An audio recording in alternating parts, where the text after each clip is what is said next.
YouTube, what it do, man? It's your boy Benji, and we are back between the ropes. If you're new, please don't forget to subscribe. I appreciate each and every one of y'all, man. We are growing. Y'all have been sending me matches, TV shows, movies to watch. We making it happen. So again, this is a exciting moment, but we gotta get into Friday Night Smackdown. Let's talk about it. I feel like we try each and every week to be positive, but dude, let me tell you what happened, bro. So the opening segment of the show is Paul Heyman coming out and asking the crowd, what do you want to talk about? Does that sound like anybody?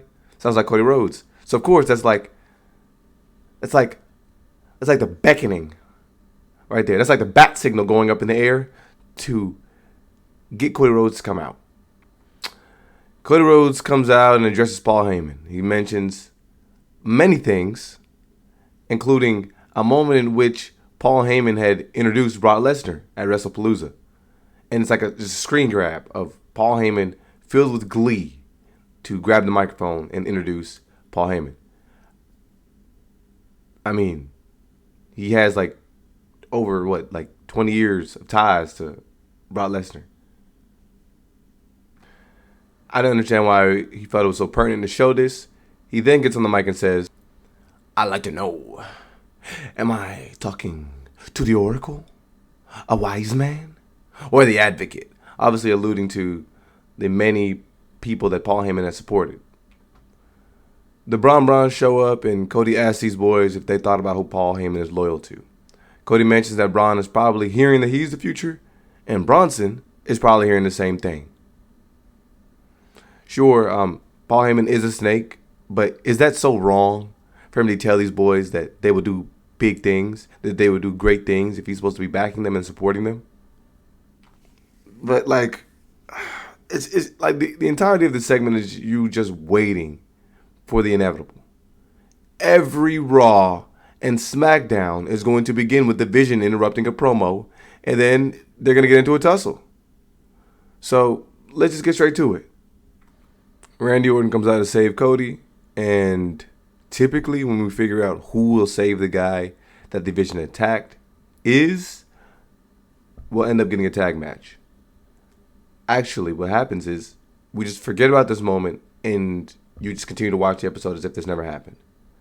The strangest thing about it is Cody Rhodes is supposed to be facing against Seth Rollins. What are they talking about Paul Heyman for? Why are they talking about the Brawns? What about Seth Rollins? Where is Seth Rollins? And sure, they're cool, but didn't Randy Orton challenge for the WWE title? Did he just not care about it anymore? Whatever. The first match of the night is the Street Profits versus MELO Miz. We get introduced to the Street Profits behind the curtain, and they shut down any rumors of a breakup. This is supposed to be a tag team title contender opportunity. I don't even understand how these... sure, the MELO Miz just won, but... whatever, man. I don't even understand this. The portion of the match that you should pay attention to is MELO loading up a nothing but net, but the Miz tags himself in order to steal the glory, and then ends up getting pinned. The camera shows MELO hesitating for a second to slide into the ring and break up the pin, a la Dom Mysterio. Literally, remember we saw the exact same thing on Monday? We have been getting pump faked a MELO and Miz Trouble in Paradise angle for 7 months, dude. I mean, dude, sure, people are rooting for MELO, but it's been over a year since this dude has been on the main roster and been eating nothing but pins. Can anyone actually believe that he's going to do anything successfully on the roster? The problem is that, bro, if this dude continues to lose, then nobody will believe that he's going to win anything. Sure, the initial match that he wins could be a moment where the crowd pops because no one was expecting him to win. But then after that, nobody will expect him to win because he's done nothing but lose. Mind you, wasn't this dude a multi-time NXT champion and North American champion? He was number one draft pick? The dude came out to the show and was introduced as number one draft pick and decided to challenge Cody Rhodes for the WWE title. Now he's out here taking orders from The Miz. Speaking of NXT call-ups, man. Dude, the New Day has been talking about the death of the tag division. Let me just go ahead and mourn WWE. Let me put my glasses on, because it's getting super ridiculous. I mean, we got to see Giulia tag teaming with Kiana James and MICHIN and BFAB. I don't know why any of us would care about this match. Giulia was brought to the WWE, and people were excited about her. Even when she started showing up on the main roster after a quick stint in NXT, it was assisting Roxanne and randomly attacking Rhea. People were excited. But I think we all knew that she was doomed. She was absolutely doomed. A lot of talent's biggest dreams are to wrestle for the WWE. But dude, when they get here, they're just thrown into the toilet. I don't even think the WWE understands what's going on right now. I mean, dude, Giulia was an easy talent that folks could have gotten behind, especially if you're talking about her in-ring ability, like someone like Io or Steph. But again, what is she doing? What are we doing with her? She's had 2 title defenses in months of her holding the title. And instead of her actually building the character, instead of us actually getting introduced to who Giulia is, at the very least, Kiana James could be utilized as somebody who really gets us hype about Giulia, talks about her story, talk about how hard she's worked to get to the WWE, talk about the championships that she's won, the big matches that she's had. No, none of that. Like, of course, Team Giulia ends up winning the match. You probably didn't watch it. Many of us didn't, unfortunately. Because, again, there's some likely talent in this match. A lot of charisma that I think people could get behind. Unfortunately, they're just not being booked as anybody that any of us should care about. Like, again, if you forgot, Giulia is the United States champion. They have been terrible when it comes to booking the United States Championship. They introduced it, and a lot of people were excited because of Chelsea Green's growth. A lot of people were excited because MICHIN was finally starting to get TV time. There were a bunch of women who weren't seeing any time on TV in months that are finally going to get an opportunity to show their chops. But it's been, what, almost a year since they introduced the belt? And no one knows nor cares about the champs or the challengers. That's why this belt seems insignificant. Dude, WWE is marketing this match on their socials as Giulia and Kiana stealing a win. BFAB has had like 0 wins on the main roster. How can a win be stolen from her? MICHIN has done nothing but lose. How are wins being stolen from you? Why did you even think it was a good idea for you to tag with a woman who has not won anything? And for what reason, for what purpose could you guys tagging together against the United States champion and her manager? What was that supposed to gain you?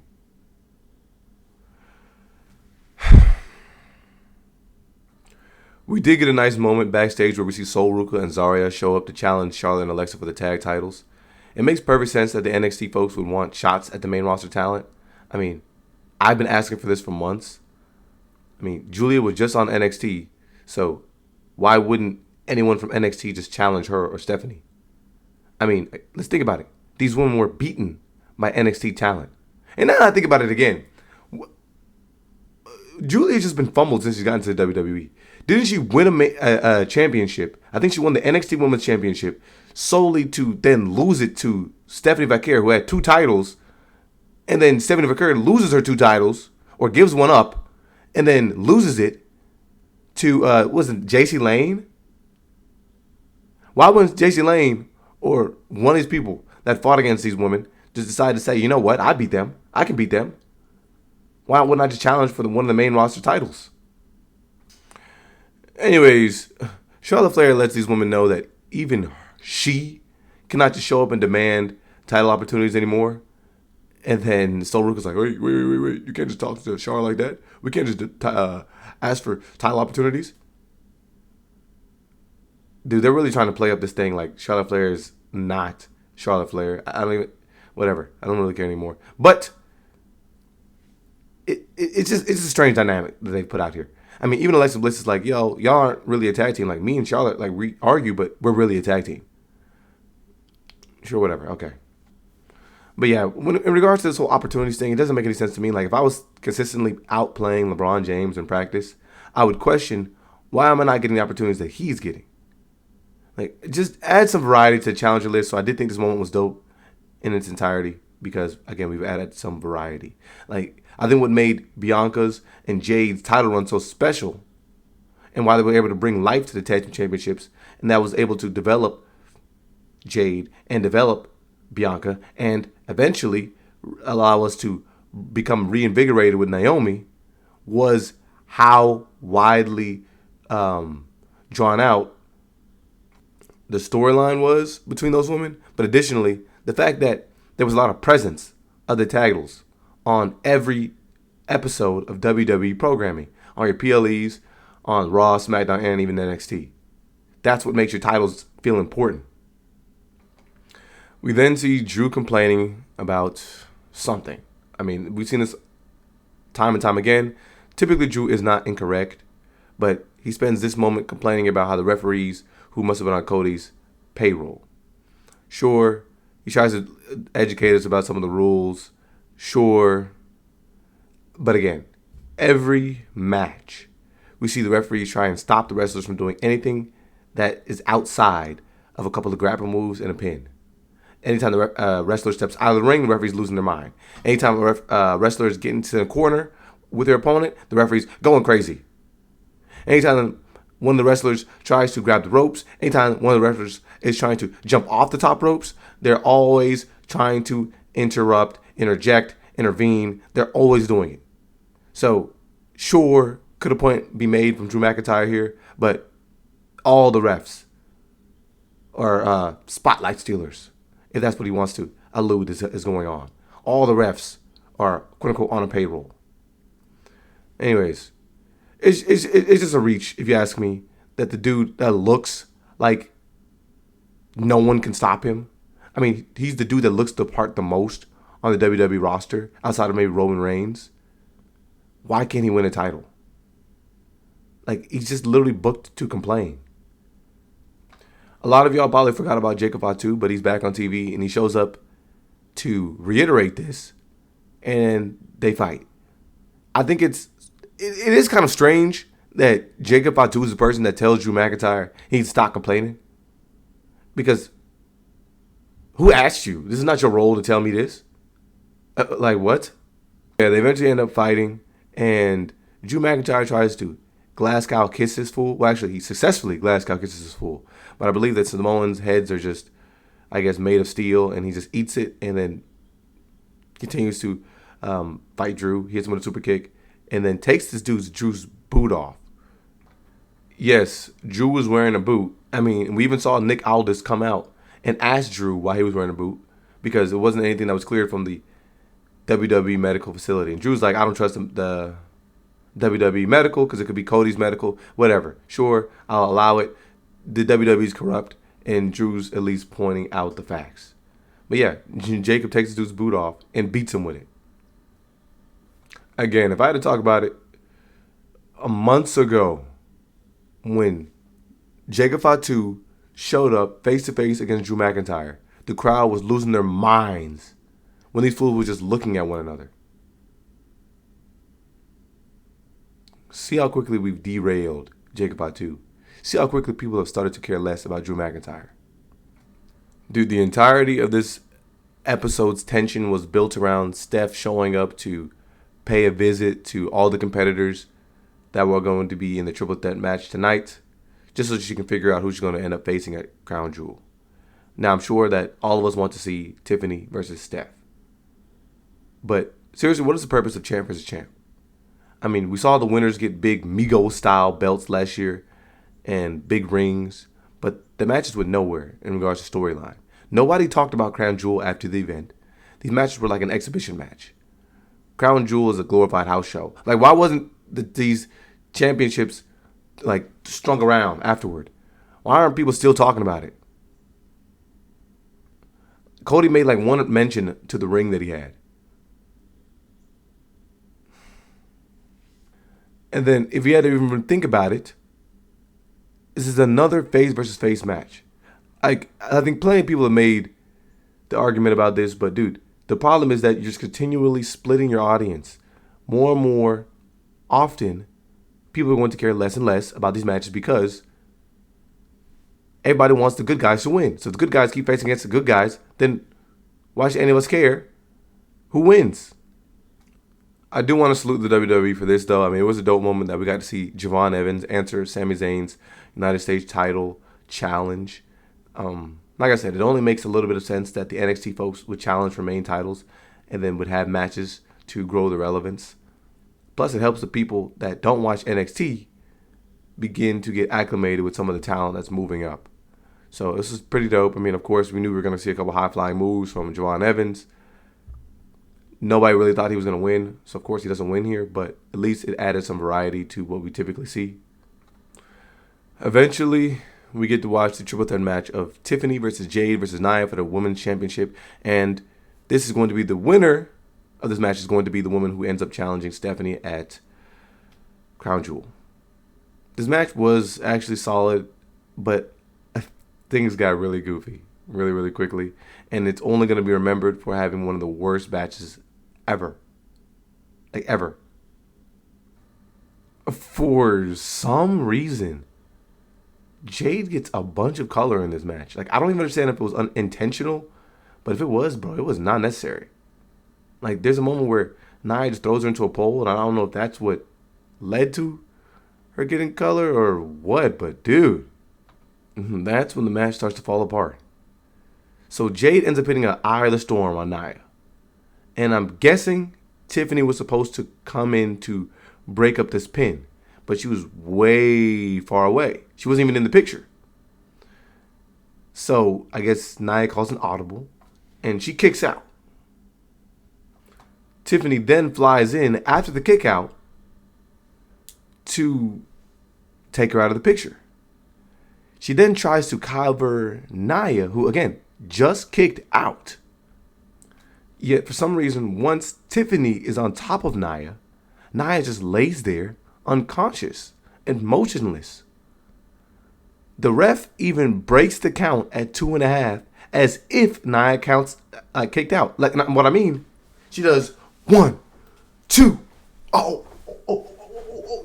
and then the commentators are on the mic like, she just kicked out at 2. She kicked out at 2. Nia didn't move. So then everybody's just awkwardly sitting there. And then I think they just make eye contact. And like maybe 5 seconds later, Nia just kicks out randomly. Like, no one's even counting anymore. I don't even know who we could blame for this. Just blame everybody. I think this is just the crux of what we've been talking about. These women just need to all get away from each other. Anyways, I get it. Look, at the end of the day, these performers are real people. But this was just a horrible sequence for everybody that's involved. I mean, we eventually get Tiffany climbing the turnbuckles to hit the moonsault and end up winning the match. But dude, just hit reset. Just hit reset. Jade and Nia are done here. Thank you for your time. Let's take all the women's names. Let's take the entire roster. All the women. Let's take all their names and throw it into a bowl. Let's shake it up and rearrange the roster. They have nothing going on Fridays. And it's not just the women, bro. Dude, without the NXT guys that showed up today and the Bronze popping in from Raw with Paul Heyman, what would this episode have been? Nothing. Dude, they're still forcing Aleister Black versus Damian Priest. There are 100 tag teams that were getting booked every week, yet they just seemingly disappeared over the last couple. We are getting the United States Women's Champion fighting in tag matches versus MICHIN and BFAB. Why not at least give that feud to Chelsea Green? She was backstage looking for an addition to her squad. Why not just ask GIULIA to align with her or something? Why not allow her and KIANNA, James to bicker or whatever the case may be? This would at least be a more believable match. It's just nonsense. Dude, we got somebody as talented as Giulia holding the United States Championship. Where's Zelina at? Why are they doing the Secret Harvest thing? And Chelsea Green has given up on an opportunity to even challenge for the United States title. Nothing makes sense. They just need to completely overhaul everyone on SmackDown, mix it up. Right? Like, let's just completely revamp the roster. Raw, SmackDown, NXT. Let's just do it. Like, let's just completely redo this all. Dude, this was, again, there were some bright spots here in this episode, but in an entirety, it's just no bueno. Again, the main event is solely going to be remembered from one of the worst botches we've probably ever seen. And again, it's going to get magnified because we have social media. So I'd hate to say that it's the worst botch ever, but this is one of the worst. Sure, there have been botches that led to people being injured and things like that, but this is just one of those that just could have easily been prevented. I don't even understand, like, it just made no sense. Like, in like a nearly 20-minute match, it wouldn't have mattered, like, if this match was an hour long.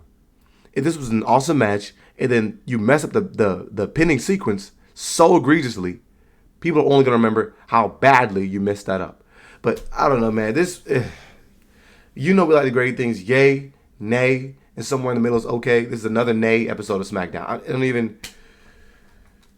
It's just really interesting to me to see how far they're going to get. Now, granted, it does look like they put a little bit of effort in to this episode, again, with like maybe introducing us to some new faces. But dude, this is, again, that botch kind of pretty much summarized everything that's wrong with the WWE right now. I mean, again, let's think about it. Drew McIntyre is spending an entire segment talking about how egregiously bad the refereeing is. And then we see a moment like this. Now, WWE has a really good opportunity to allow Drew to maybe amplify this moment. We have an opportunity to allow Nia and Jade to get upset. Or maybe, or is WWE going to just act like it never happened? Y'all vote and let me know in the comments below.